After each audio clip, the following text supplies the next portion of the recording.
Here we are at 622 Swingler.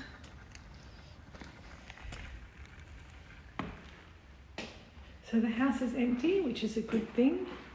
There's a strong smell all through, which is not so good. It's a smell of cleaning and cats and smoking all sort of mingled together.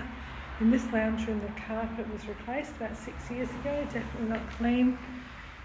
However, in the bedrooms, the carpets are older and they're still very worn. See, like this.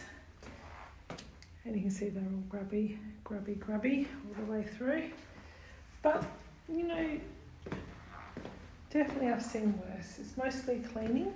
Once a house is clean and we get rid of this terrible smell, then you're left with a nice tidy unit in a good location, secure complex, well maintained. There's water damage up here that bothers me, and the ceiling in here worried me. You can see the lines here. I'm going to organise a quote for someone to have a look at that who knows more about ceilings. But overall, very tidy, but smelly.